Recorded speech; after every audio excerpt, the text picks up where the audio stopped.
In the gym, doing things halfway normally gets a bad rap. But what if I told you that in the realm of reps, doing things halfway could lead you all the way to your goals? Intrigued? Let's go ahead and dive into the science behind partial reps.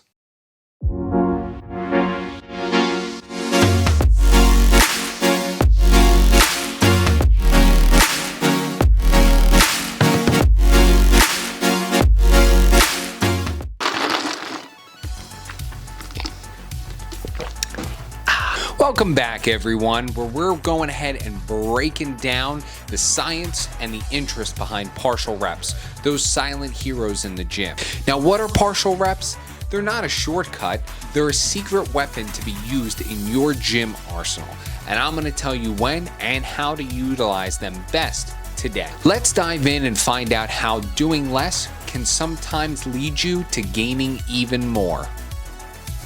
When talking about partial reps, you may ask, why bother? Imagine you're in a battle with the weights, and just when you think you're down for the count, partial reps swoop in like cavalry, allowing you to keep the fight going. It's about extending muscle tension, increasing time under tension, that good old TUT, and overloading specific parts of a lift. It's not cheating, it's strategizing. And just like we did in the last video, I am going to go ahead and include the numbers associated with the amount of reps that I did for each of the workouts and the exercises. For the pec deck flies, I did 235 as my weight, and I did one set for 7 reps and one set for 6 reps. At the end, I did give or take about 5 to 6 partials both times.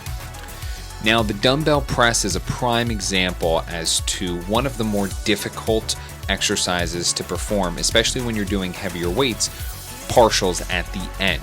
For this one, I couldn't really do any partials, so I'm just going to go ahead and just include the number of the one set that I did, which was 85-pound dumbbells for 7 reps. When it comes to muscle growth, time under tension is the name of the game.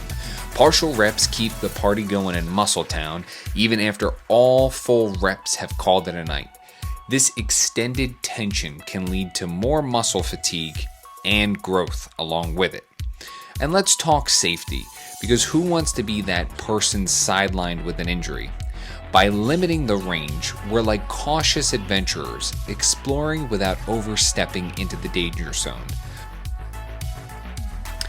Now for our superset, the flies, the incline flies with the single plate press. We did 55 pounds on each side of those flies.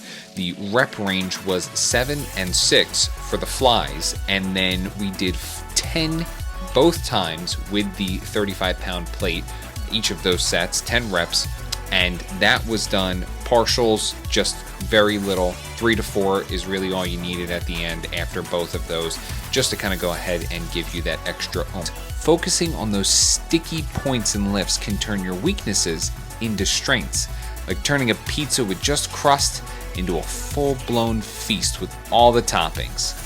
Heavier weights with partial reps, it's like upgrading your brain's connection to your muscles, making you stronger where it counts.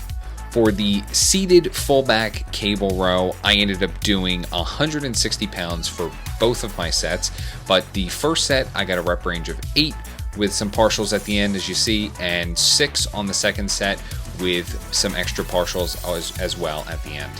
But wait now, there's more. Before you start doing all your exercises in half motion and confuse the heck out of everyone at the gym, let's add a sprinkle of nuance.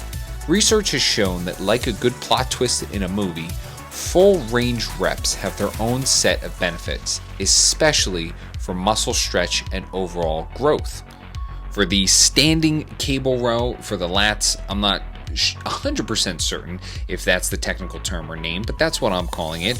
It was 71 pounds for each set, 8 on the first one with some partials, and 6 on the second one with some partials as well. But, and it's a big but, no pun intended, partial reps have their place, especially for adding the extra oomph to your hypertrophy workouts.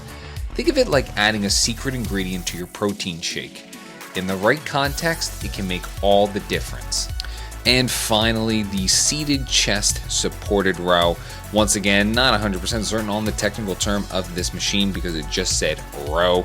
So I'm just giving it a different name so you guys can differentiate and understand where I'm coming from with it.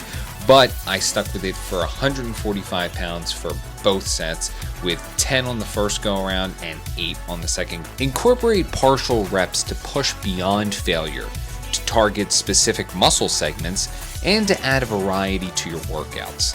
But remember, they're part of a bigger picture that includes full range movements, proper form like slow, focused, and controlled, and a well-rounded routine.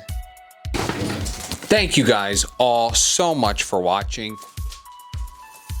If you enjoyed the video and you stuck around this long, I appreciate it. You can go ahead and follow me on any of these social media platforms, both Instagram and TikTok. You can also go ahead and hit that subscribe button if you like the content that you saw today and would like to continue to see more in the future.